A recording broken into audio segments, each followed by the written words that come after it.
Salut les grognards. Alors après la vidéo de montage des figurines de la boîte Infanterie VS Périminiature, on va passer à la peinture. Donc, une fois monté, j'ai sous-couché mes figurines en blanc. Avec une bombe Army Painter, hein, classique. Alors, pourquoi en blanc? Parce que, en fait, donc, comme d'habitude, je vais peindre à la citadelle contraste. Et je veux des figurines qui pètent, hein, avec des couleurs vives. J'aurais pu utiliser la technique du slap shop, hein, base noire, brossage à sec blanc. Ça aurait fait des figurines un peu plus sombres. Hein, après, c'est une histoire de goût. J'ai préféré partir sur l'option tout blanc et une peinture qui claque. Alors, le schéma de couleur pour ces Américains. Donc, si on regarde là, le petit document qu'on a dans la boîte de figurines, hein, on voit qu'il y a plusieurs, notamment des couleurs de pantalon, hein, qui ont été modifiées pendant la guerre. Je crois qu'au départ, ils sont avec un pantalon tirant sur le moutarde. Là, on est plus sur le marron. Là, vous voyez, dans des exemples. Là, avec une veste kaki. Alors que là, on a plus une veste couleur beige clair. Bon, le casque, lui-même, il reste toujours pareil. Et là, on a un pantalon là qui tire beaucoup sur le marron. Alors là, intéressant, hein, pour à faire derrière le casque du NCO, hein, dans les sections de bolt action, hein, on a toujours un NCO, donc bah, ça permet, en faisant ce petit symbole derrière le casque, de l'identifier rapidement. Bon, moi j'ai choisi aussi une autre façon de le voir rapidement dans la section. Mais ça, c'en est une, on met ça, ce petit marquage. Alors ça, c'est une barre horizontale pour le NCO, hein, sous-officier, et pour les officiers, hein, second lieutenant, premier lieutenant, c'est une barre verticale au lieu d'être horizontale. Voilà. Comme là, mais devant, là on l'a derrière aussi. Donc voilà, des différents schémas de peinture qu'on peut avoir. Alors, moi je suis parti, alors en fait pas sur un schéma de peinture que j'ai vu sur ce document, mais plutôt j'ai trouvé ça sur un Facebook et je vais vous le mettre. Je vais vous le mettre en image. Parce que, et là on a pantalon kaki, on a les brelages kaki, alors que d'autres, on a le pantalon kaki, mais brelage pareil, couleur beige.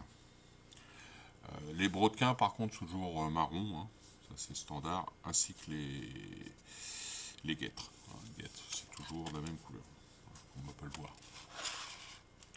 Voilà, donc voilà, pareil, hein, veste kaki. Pantalon un peu plus foncé que moi je l'ai fait. Je vais vous montrer ce que j'ai fait, hein, je vous mets le schéma de couleur que j'ai trouvé sur Facebook. Voilà, moi ce que ça donne. Alors, si. Faut que ça fasse le point. Alors là, je filme pas avec mon portable, je filme avec une caméra, une webcam. Voilà. Voilà, donc pour moi ce que ça donne. Vous voyez, hein, j'ai fait une figurine qui claque. Donc, alors, on va faire un petit tuto peinture rapidement, hein. Vous montrer ça. Donc j'ai pris deux figues. C'est juste pour au niveau du casque, hein. On va pas utiliser les mêmes peintures. Ok, donc on va commencer. Alors, je vais commencer chose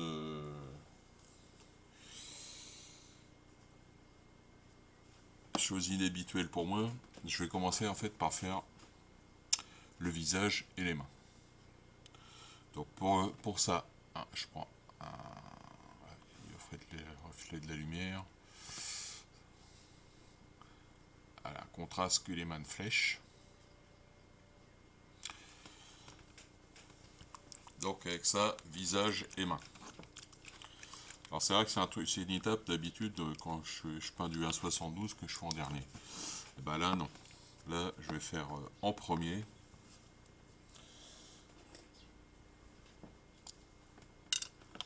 Parce que ça, là c'est, je suis plus à l'aise comme ça. Alors, hop, allons-y. J'espère que je vais être pas trop mal cadré. Le problème avec la lumière, on voit que dalle. Vous allez voir que dalle. Ça va rapprocher un peu.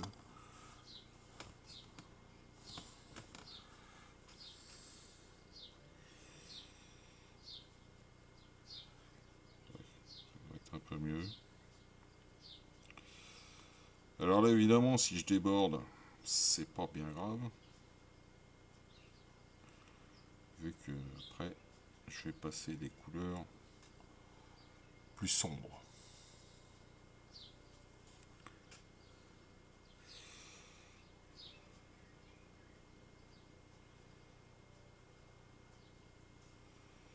Donc ça couvrira les petits débords que j'ai fait.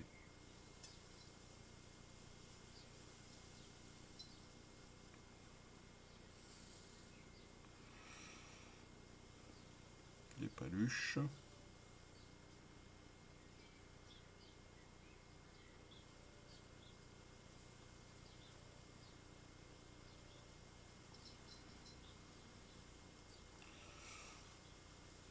Alors savoir que c'est mes premières figurines 28 mm que je peins. Je n'ai jamais peint de 28 mm avant. En fait,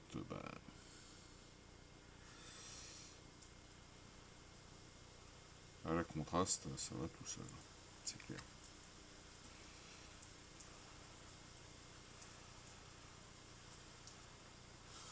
Voilà donc.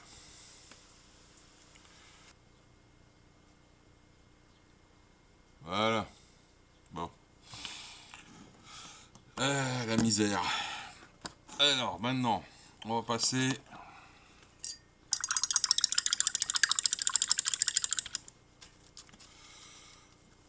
On va passer donc à des couleurs toujours claires.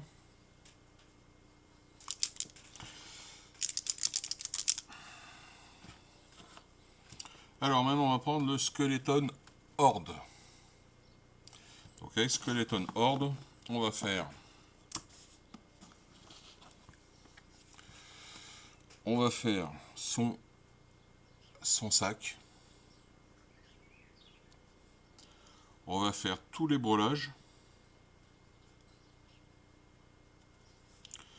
Et on va faire ses guêtres. Voilà.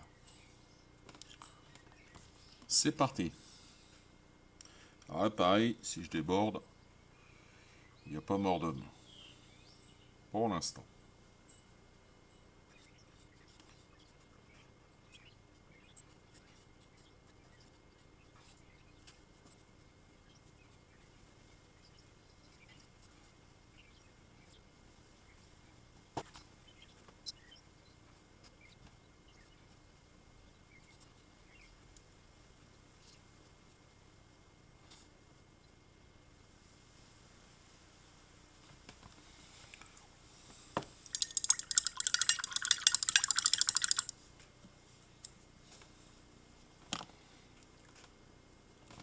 Ok, donc voilà.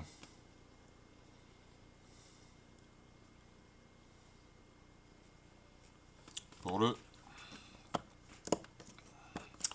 Skeleton Horde. Maintenant, on va continuer un peu dans la même teinte, mais un peu plus foncé pour son pantalon. Je vais prendre donc un Agaros Dune.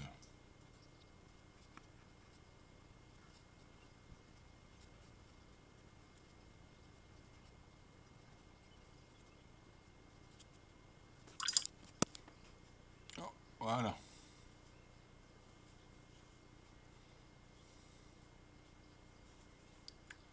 Son pantalon est fait. Alors maintenant, on va attaquer des couleurs. On va toujours rester dans la teinte marron. Je vais prendre un Snyback Laser.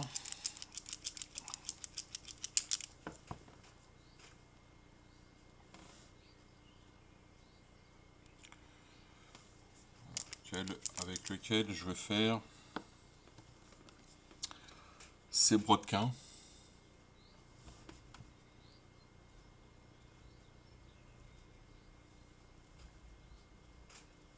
On va faire ces brodequins et la courroie du fusil, dont j'ai perdu le nom. La sangle, voilà, du fusil. Courroie, ça marche aussi. C'est plutôt la sangle. Sangle du fusil. Chaussures et sangle.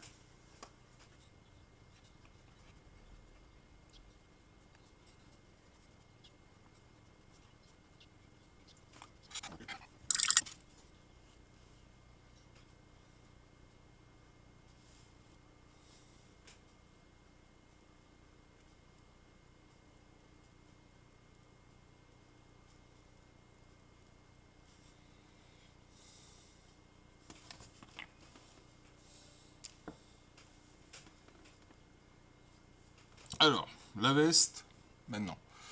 On va prendre donc une contraste Militarum Green.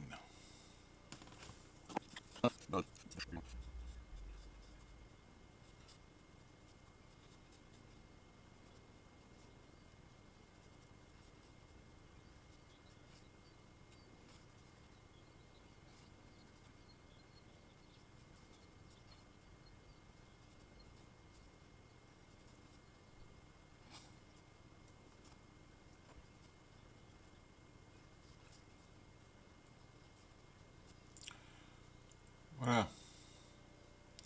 Donc j'ai fait sa veste, mais aussi le petit fourreau de sa baïonnette et le manche de la pelle. Voilà. Donc maintenant, on va passer avec un Willwood. Avec un Willwood, on va faire quoi? On va faire le bois du fusil.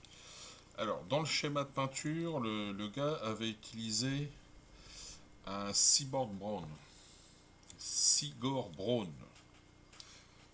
Moi, je trouve ça un peu trop foncé. Le Sigor Brown, il est très foncé. Donc, j'ai préféré prendre un Willwood, que je trouve plus mieux. Voilà. Donc, allez, bois du fusil. Bois de son Garande.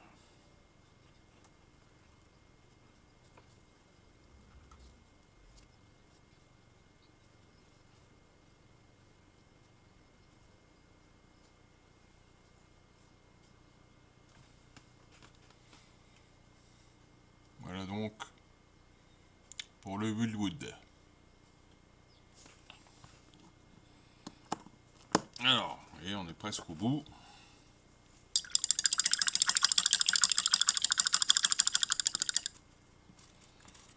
Alors maintenant,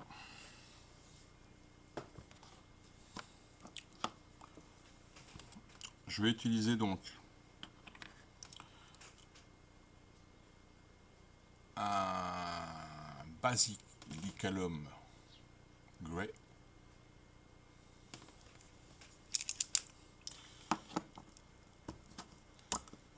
Alors donc, ouais, alors avec ça, donc je vais faire en fait la partie métallique de son fusil, de son Garande et sa baïonnette. Voilà. les parties blanches qui restent de sa baïonnette.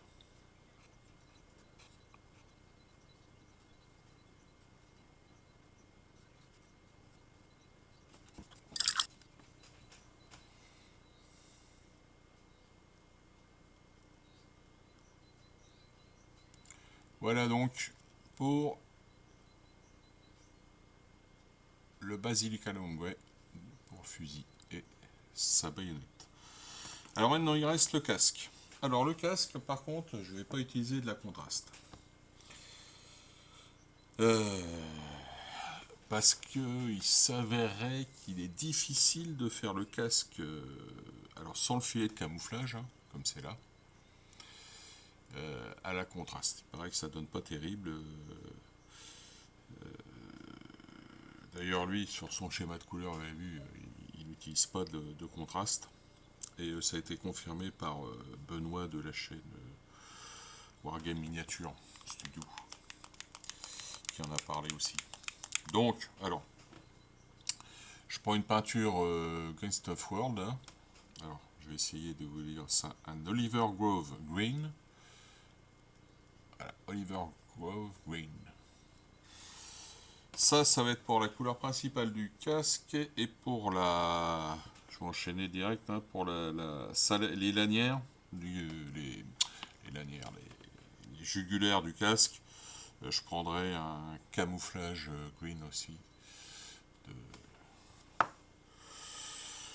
de chez Green Stuff. Voilà. Donc, allez.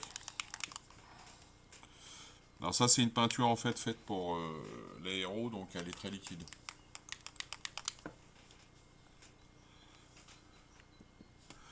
Il ne faut pas beaucoup. Hop. Ça, hop, en avant, c'est parti.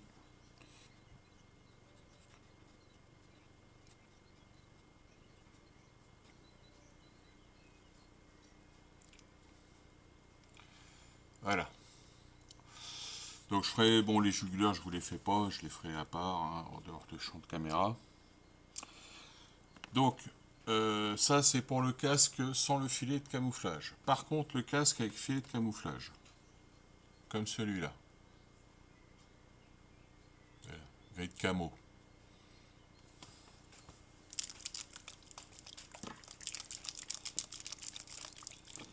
Donc on va faire juste le test sur la figue pour voir.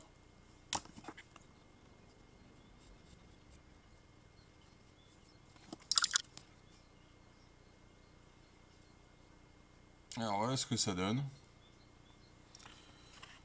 Par rapport au... Donc c'est franchement plus clair. Hein. Alors voilà les grognards, donc fini cette figurine. Bon, une vidéo chaotique, beaucoup de problèmes de mise au point avec ma webcam là. Donc, je sais pas, je retenterai peut-être pas l'expérience, hein, parce que franchement, ça m'a gonflé toute la vidéo. Je gueulais après mon téléphone portable, qui était une merde, mais alors, alors je pense que c'est surtout dû au problème de lumière, hein, qu'elle a du mal à faire la mise au point. Hein, je suis pas à mon atelier de peinture habituel, donc j'ai pas la même lumière et ça se voit quoi. D'ailleurs j'ai beaucoup peiné à faire la figue parce que j'avais pas une lumière super. Donc merde, voilà. Bon enfin bref, voilà donc cette infanterie US, hein, vous avez le schéma de peinture assez simple. Hein. Le casque donc avec filet de camouflage donc une couleur différente. Bon, je suis pas super convaincu, mais bon. À voir une fois que il faut voir aussi quand toute la figurine est peinte. Hein. Des fois, ça change beaucoup de choses. Voilà donc, en fait, vous avez vu, hein, il n'y a pas énormément de peinture à poser, hein, de couleurs. C'est assez simple. Et ma ma foi, bah, c'est efficace, hein. Là, on a tout le... C'est vrai que sur du 28 mm, bah, on a la qualité, enfin, ouais, la qualité, la facilité de ces peintures type contraste, hein, bon, que ce soit la Citadel Contrast ou les autres, Army Painter, Speed Paint, etc. Même Green Stuff en fait maintenant, les Stuff World là. Donc, bah, Valero aussi en fait, Valero. Donc en fait, voilà, c'est là qu'on a en fait ouais, le plein potentiel de ces figurines. Sur un 72, c'est pas mal, mais bon, sur le 28, ouais, là c'est carrément, ouais, carrément que ça fait tout le boulot pour vous, quoi. Pour faire des figurines de jeu, hein, évidemment. Je parle pas de la figurine de concours, hein. Mais pour faire de la figurine de jeu, bah voilà, c'est simple, ça va vite, on gagne un temps fou. Bon, sauf quand on peint devant la caméra, hein, ça c'est autre chose. Mais si on peint comme ça, avec de la lumière et tranquillement, eh ben, c'est bon, c'est franchement le top. Voilà. Donc, fin de cette vidéo. On se retrouve bientôt, les grognards, pour de nouvelles vidéos. On va peut-être revenir un peu au napoléonien, hein. Voilà. Portez-vous bien. Bon jeu, bonne peinture à tous. Et à bientôt.